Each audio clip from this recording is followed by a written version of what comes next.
नमस्ते छात्रों। आज हम कक्षा 7वीं की जो किताब है वसंत भाग 2, इस किताब में जो 8वां पाठ है वह एक कविता है और उस कविता का नाम है श्याम एक किसान। यह कविता कवि सर्वेश्वर दयाल सक्सेना इन्होंने लिखी है। तो पहले हम कवि सर्वेश्वर दयाल सक्सेना इनके बारे में थोड़ी बहुत जानकारी प्राप्त करेंगे। तो छात्रों, आपको जो ये चित्र दिखाई दे रहा है वो कवि सर्वेश्वर दयाल सक्सेना का है। कवि सर्वेश्वर दयाल सक्सेना का जन्म 15 सितंबर 1927 को उत्तर प्रदेश के बस्ती जिले में एक साधारण परिवार में हुआ था। उनकी शिक्षा इलाहाबाद में हुई है। उन्होंने बीए की शिक्षा प्राप्त की है और सन 1949 में एमए की परीक्षा उत्तीर्ण की है। यानी कि सर्वेश्वर दयाल सक्सेना इनकी एमए तक की शिक्षा पूरी हुई है, प्राप्त की है। उन्होंने अपने कार्यक्षेत्र में कई साहित्य कृतियों का निर्माण भी किया है। नाटक हो, कहानी हो, कविता हो, उपन्यास हो आदि साहित्य कृतियों का निर्माण कवि सर्वेश्वर दयाल सक्सेना इन्होंने किया है। 1949 में प्रयाग में उन्हीं एजी ऑफिस में प्रमुख डिस्पैचर के पद पर कार्य मिल गया। यहाँ वे 1955 तक रहे। यानी कि 1955 तक वो उस पद पर कार्य करते रहे। तत्पश्चात ऑल इंडिया रेडियो के सहायक संपादक पद पर उनकी नियुक्ति हो गई और इस पद के लिए वे दिल्ली में 1960 तक काम करते रहे। सन 1960 के बाद वे दिल्ली से लखनऊ रेडियो स्टेशन आ गए और 1964 में लखनऊ रेडियो की नौकरी के बाद वे कुछ समय भोपाल एवं रेडियो में भी कार्य करते रहे। सन 1964 में जब दिनमान पत्रिका का प्रकाशन आरंभ हुआ तो वरिष्ठ पत्रकार एवं साहित्यकार सच्चिदानंद हीरानंद वात्स्यय यानी कि आज्ञेय के आग्रह पर वे पद से त्यागपत्र देकर दिल्ली आ गए और दिनमान से जुड़ गए। 1982 में प्रमुख बाल पत्रिका पराग के संपादक बने। नवंबर 1982 में पराग का संपादन संभालने के बाद वे मृत्यु पर्यंत उससे जुड़े रहे और इस महान कवि सर्वेश्वर दयाल सक्सेना का निधन 23 सितंबर 1983 को नई दिल्ली में उनका निधन हो गया। तो इसी प्रकार कवि सर्वेश्वर दयाल सक्सेना इन्होंने हिंदी में कई साहित्य कृतियों का निर्माण भी किया है और सर्वेश्वर दयाल सक्सेना का बकरी नाटक एक महत्वपूर्ण नाटक माना जाता है। इस नाटक के द्वारा उन्होंने समाज में दिखाई देने वाली कई समस्याओं का निर्माण किया है। तो इसी प्रकार सर्वेश्वर दयाल सक्सेना इनके साहित्य कृतियों में से ली गई एक कविता है और उस कविता का नाम है श्याम एक किसान। तो चलो छात्रों, आज हम उस कविता का अध्ययन करेंगे। तो आपके किताब में पेज नंबर 63 पर ये पोयम, ये कविता दी गई है। उस कविता का नाम है श्याम एक किसान। तो कवि सर्वेश्वर दयाल सक्सेना इन्होंने इस कविता में विभिन्न रूपों का परिचय दिया है और इस कविता के द्वारा हमारे सामने प्राकृतिक सुंदरता का चित्रण किया है या प्राकृतिक सुंदरता का वर्णन इस कविता के द्वारा कवि ने हमारे सामने रखने की कोशिश की है। तो बच्चों, आपको मालूम है कि जैसे आप हमारे अलग अलग सीजन होते हैं, ऋतु होते हैं और ऋतु के अनुसार प्रकृति में परिवर्तन होता है, चेंज होता है। और जैसे परिवर्तन होता है तो प्रकृति में कई कई बदलाव आते हैं। जैसे कि गर्मी के दिन होते हैं, जाड़े के दिन होते हैं, यानी कि ठंड के दिन होते हैं, मौसम बारिश के दिन होते हैं। तो अलग अलग ऋतु में हमें प्रकृति में जो सुंदरता है वो हमें दिखाई देती है। जब जाड़े के दिन आते हैं, है ना, तो उस जाड़े के दिन का चित्रण इस कविता के द्वारा हमारे सामने रखने की कोशिश की है।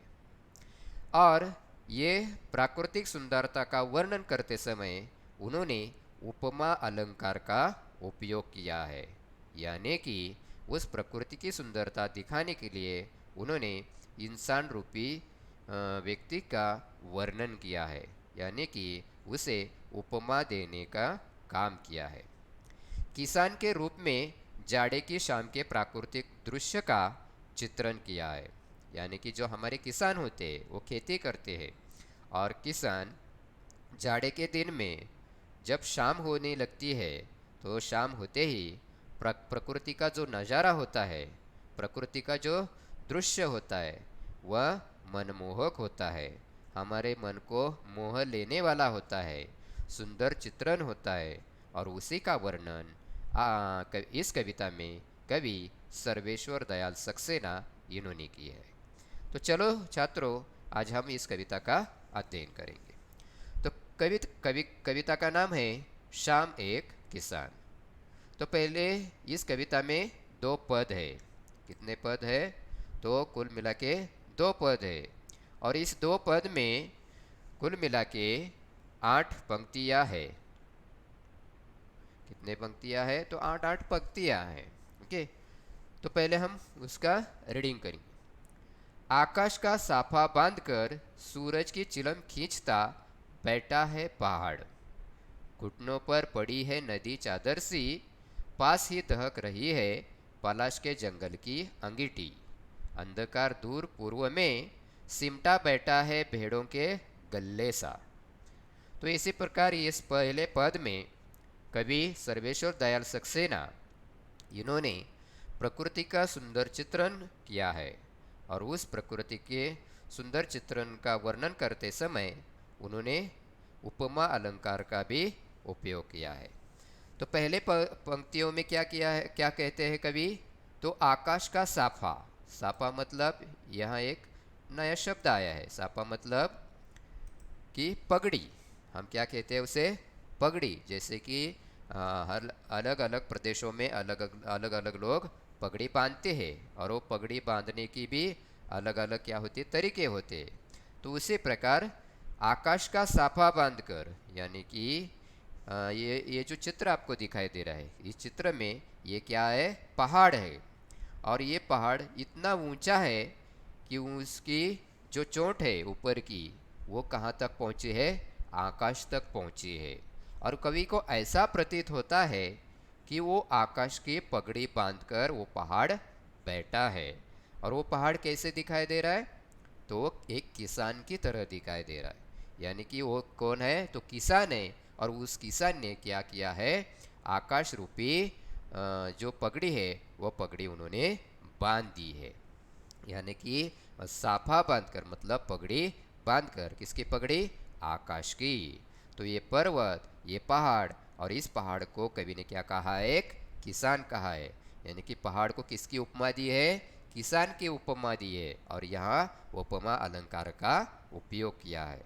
तो आकाश इस पगड़ी को बांधकर कौन बैठा है? तो किसान बैठा है, और किसान किसे कहा है? तो पहाड़ को कहा है। तो आकाश का साफा बांधकर सूरज की चिलम खींचता। अभी चिलम ये एक नया शब्द है, आपने कई बार देखी होगी, जैसे कि लोग चिलम का उपयोग करते हैं। तो ये जो चित्र है वो किसका है? तो चिलम का है, यानी कि ये चित्र किसका दिखाई देता है? तो चिलम का दिखाई देता है। इसके अंदर जो कुछ होता है वो डालते हैं, और उसे क्या करते हैं? सूंघते हैं, या उसे जलाकर पीते हैं। तो ये चिलम है। जैसे कि दूसरा एक चित्र मैं आपको दिखाता हूँ, तो उसमें एक जो आदमी है वो क्या कर रहा है? चिलम पी रहा है। तो इसी प्रकार इस चिलम को क्या करते हैं? पीते हैं। पुराने ज़माने में इसी प्रकार का पीने के लिए इस चिलम का क्या करते थे, उपयोग किया करते थे। तो कवि इस कविता में वही कहता है कि सूरज की चिलम खींचता, यानी कि देखो इस किसान के सामने ये एक लाल लाल जो दिखाई दे रहा है वो क्या है, सूरज है। और जैसे क्या हो रहा है कि किसान क्या कर रहा है, तो चिलम खींचता है। और जैसे चिलम हम अपने मुंह से खींचते हैं तो उसके चिलम के आगे क्या दिखाई देता है, आग दिखाई देती है। तो वो सूरज क्या दिखाई दे रहा है, उस चिलम की जैसे आग की तरह दिखाई दे रहा है। तो कवि कहता है कि जैसे सूरज किस प्रकार दिखाई दे रहा है, चिलम है, और उस चिलम को किसान जो है वो क्या कर रहा है, खींचता है, पी रहा है। और ये किसान उस सूरज के चिलम रूपी सूरज को क्या कर रहा है, खींचता हुआ वहाँ बैठा है। और वो कौन है, तो पहाड़ है। ऐसे कवि यहाँ दो पंक्तियों में कहते हैं, यानी कि कवि क्या कहते हैं, तो ये एक पहाड़ है और वो पहाड़ किसान के रूप में प्रतीत होता है, किसान की तरह दिखाई देता है। इस पहाड़ को किसान की उपमा दी है। और जैसे कवि कहता है कि ये पहाड़ मुझे, वहाँ एक किसान बैठा है और उस किसान ने आकाश रूपी क्या किया है, सापा बांध दिया है, यानी कि पगड़ी बांध दी है, और बैठकर वह सूरज रूपी चिलम खींचता है और वो वहाँ बैठा है। आपको मालूम है कि सूरज पूरब से उगता है और पश्चिम में जाकर क्या होता है, डूब जाता है। और जैसे वो शाम होने लगती, सूरज डूबने लगता है, तो वहाँ का रंगी बिरंगी नज़ारा देखने के लिए आवश्यक होता है, सुंदर होता है, वो हमें देखना चाहिए। और वही चित्रण इस चित्र में किया हुआ हमें दिखाई देता है। अगली दो पंक्तियों में कवि क्या कहते हैं, घुटनों पर पड़ी है नदी चादर सी, पास ही दहक रही है पलाश के जंगल की अंगीठी। तो घुटनों पर पड़ी है नदी चादर सी, है ना। तो ये जो पहाड़ है, ये कौन है, एक किसान है, ऐसे कवि कहता है। और यहाँ एक बैठा हुआ किसान हमें दिखाई दे रहा है। और ये जो दिखाई दे रहा है, तो ये किसान का क्या है, पैर है। क्या दिखाई दे रहा है, पैर है। और ये पर्वतों के बीच में से बहती हुई क्या है, ये नदी है। तो कवि को ऐसा प्रतीत होता है कि किसान के पैर के घुटनों पर ये जो नदी बह रही है वो किसके समान प्रतीत होती है, तो हमने जो चादर लपेट कर बैठते हैं, क्योंकि वहाँ जाड़े के दिन है, ठंड के दिन है। और जब ठंड के दिन होते हैं तो हम क्या करते हैं, जो कपड़े होते हैं, चादर होते हैं, वह हम अपने शरीर के ऊपर लेकर बैठते हैं।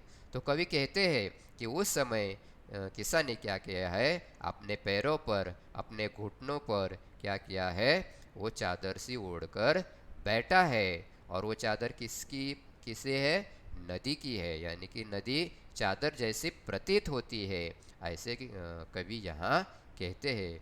और कवि को कहना है कि किसान ने अपने पैरों पर चादर ओढ़कर वो किसान वहाँ बैठा है, ऐसे यहाँ दिखाई देता है। अगले पंक्ति में कवि कहते हैं कि पास ही दहक रही है पलाश के जंगल की अंगीठी। अभी पलाश ये एक पेड़ है, पलाश ये क्या है, एक पेड़ है। और वो पलाश के पेड़ कैसे होते हैं, सुंदर होते हैं, दिखने में वो कैसे होते हैं, सुंदर होते हैं। ये देखो ये चित्र किसका है, तो पलाश के पेड़ का है। और उस पलाश के पेड़ के ऊपर जो फूल आते हैं वो कैसे होते हैं, लाल लाल लाल लाल फूल होते हैं।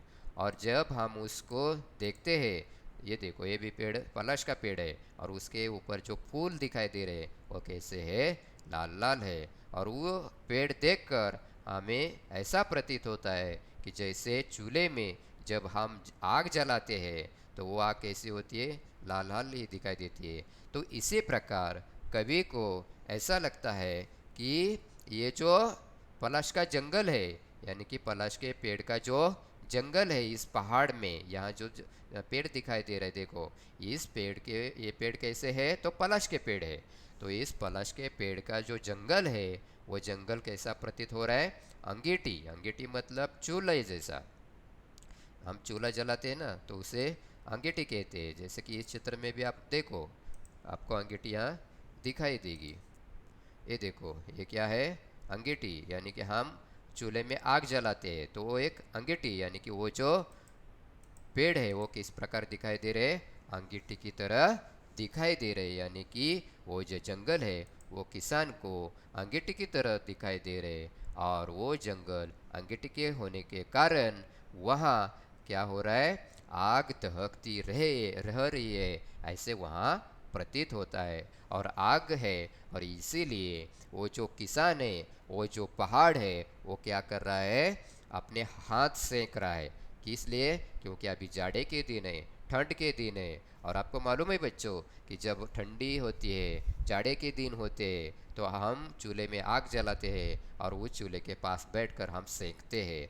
तो उसी प्रकार कवि का भी यही कहना है कि ये पर्वत पहाड़ जो किसान है, वो किसान क्या कर रहा है, उस पलाश रूपी जंगल की अंगीठी को सेक रहा है, क्योंकि वो अंगीठी क्या हो रही है, अभी दहक रही है, जल रही है। और इसीलिए किसान उसे क्या कर रहा है, सेक रहा है। ठंडी से बचने के लिए वो ताप रहा है, ऐसे भी वहाँ कहते हैं। यानी कि उस पलाश के जंगल को किसकी उपमा दी है, तो अंगीठी की उपमा दी है यहाँ।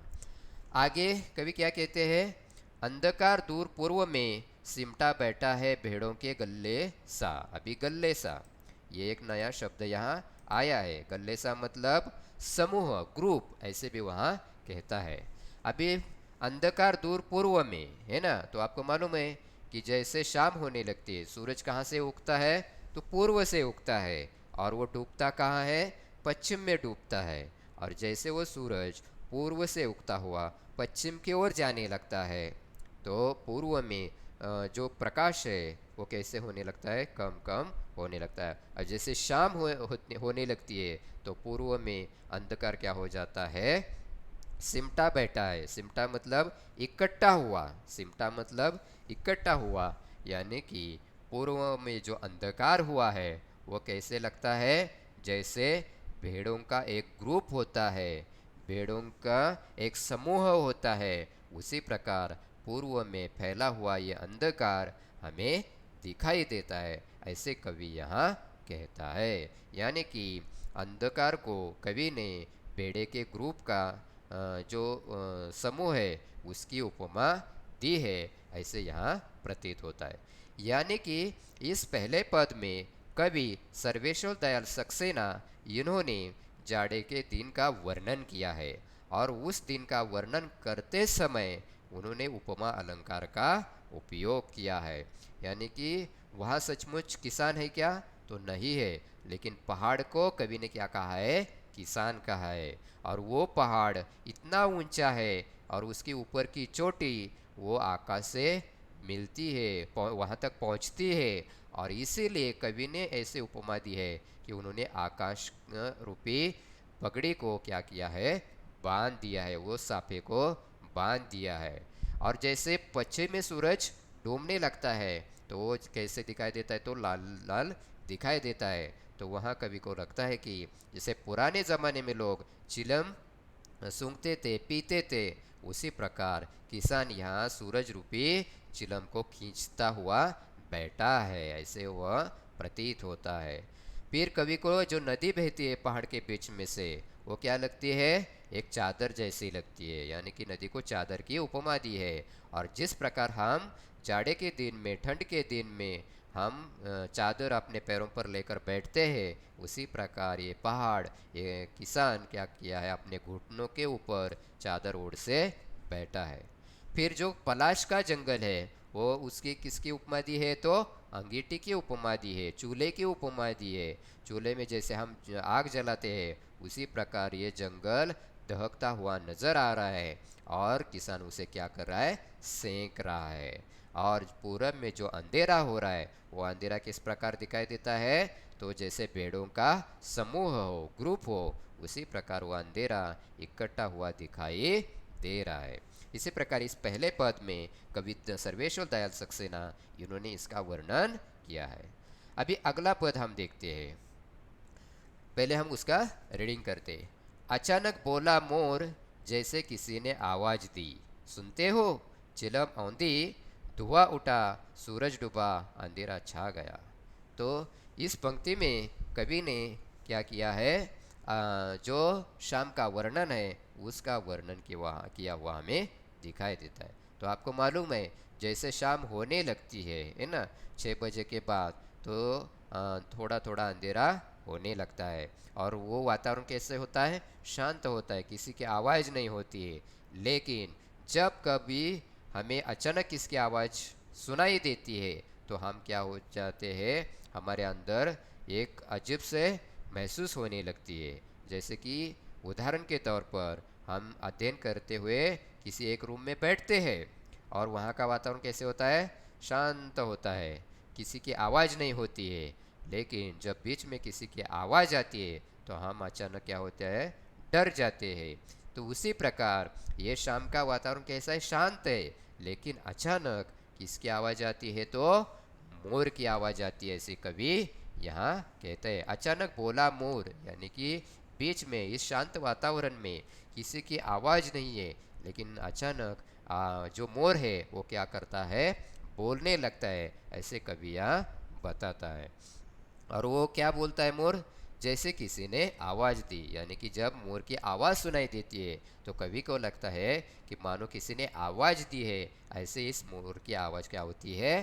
प्रतीत होती है। और मोर कहता है कि सुनते हो, ऐसी आवाज़ मुझे किसी ने दी है, ऐसे कवि को यहाँ प्रतीत होता है। जैसे कि हम घर में अध्ययन करते हुए बैठते हैं, घर का वातावरण शांत होता है, किसी की आवाज़ नहीं होती, लेकिन बीच में कभी कभी अपनी माँ अपने पिताजी को बुलाने के लिए कहती है कि अजी सुनते हो, तब हम क्या करते हैं? डर जाते हैं, क्योंकि शांत वातावरण में जब बीच में किसी की आवाज़ आती है तो हमें डर जैसा महसूस होने लगता है। तो उसी प्रकार कवि कहता है कि जिस प्रकार शाम हो रही है, किसी आवाज़ नहीं है, कोलाहल नहीं है, सब शांति है, लेकिन बीच में ही जब मोर की आवाज़ आती है और वो कहता है कि सुनते हो, तब क्या होने लगता है? वो शांत वातावरण क्या जो था वो क्या हो जाता है? कोलाहल मच जाता है। चिलम औंधी धुआं उठा। औंधी मतलब जो चिलम थी, ऊपर के पद में औंधी मतलब उल्टी कर देना, यानी कि उल्टी कर देना। जब जो हमारी एक प्लेट होती है वो सीधी होती है तो हम उसे उल्टी कर देते हैं, उसी प्रकार ये चिलम जो है वो औंधी, औंधी मतलब उल्टी कर देना। तो कवि कहता है कि अभी शाम हो रही है, सूरज डूब गया है, और जो सूरज रूपी चिलम थी वो क्या हो गई? औंधी हो गई, उलट गई, मतलब वहाँ डूब गई, अभी वो दिखाई नहीं दे रही है, ऐसे कवि यहाँ कहता है। धुआं उठा मतलब शाम हो गई है, अभी सूरज डूब गया है, सभी और सभी ने चूल्हे जलाए, क्योंकि आपको मालूम है जैसे शाम होने लगती है, शाम हो जाती है, सभी घर में चूल्हे जलने लगते हैं, क्योंकि रात के समय का जो कुछ खाना पानी है वो बनाने के लिए चूल्हे जलाए जाते हैं। और जैसे ही चूल्हे जलाए जाते हैं तो सभी ओर से धुआं उठता हुआ वहाँ दिखाई दे रहा है। और जैसे शाम होने लगती है तो सभी अपने घर की ओर आने लगते हैं, और जैसे घर की ओर आने लगते हैं तो वो मिट्टी का धुआं भी वहाँ उठता हुआ दिखाई देता है। एक मिट्टी का धुआं दिखाई देता है और दूसरा होता है वो चूल्हे का जलाने का जो धुआं होता है, वो भी धुआं वहाँ उठता हुआ दिखाई देता है। यानी कि कवि इस उठते हुए धुएं के द्वारा यही बताना चाहता है कि अभी शाम हो गई है, सूरज ढल गया है, अंधेरा छा गया है, और अभी अंधेरा हो गया है, ऐसे यहाँ प्रतीत होता है। सूरज डूबा, अंधेरा छा गया। और कवि आगे बताता है कि अभी शाम हो गई, पूरब से उगता हुआ सूरज अभी डूब गया है, यानी कि अभी सूरज दिखाई नहीं दे रहा है, और सूरज डूबने के कारण सभी ओर क्या छा गया है? अंधेरा छा गया है, और सभी जो पक्षी है, पंछी है, आदमी है, वो अपने अपने घर आ गए हैं, क्योंकि अभी शाम हो गई है, सूरज डूब गया है। तो इसी प्रकार सर्वेश्वर दयाल सक्सेना इस कवि ने शाम एक किसान इस कविता के द्वारा जो जाड़े के दिन है और शाम का वक्त है, उस शाम के वक्त का वर्णन इस कविता में किया हुआ हमें दिखाई देता है। और इस कविता के द्वारा कवि ने प्रकृति की सुंदरता का वर्णन हमारे सामने रखने की कोशिश की है। और उसी प्रकार इस कविता में कवि ने उपमा अलंकार का भी उपयोग किया है, और उपमा देते हुए उस शाम का वर्णन हमारे सामने रखने की कोशिश कवि ने की है। तो इसी प्रकार ये कविता हमें यहाँ दिखाई देती है। आपको कोई आशंका हो तो आप कमेंट बॉक्स में लिखकर भेज सकते हो। तब तक के लिए धन्यवाद।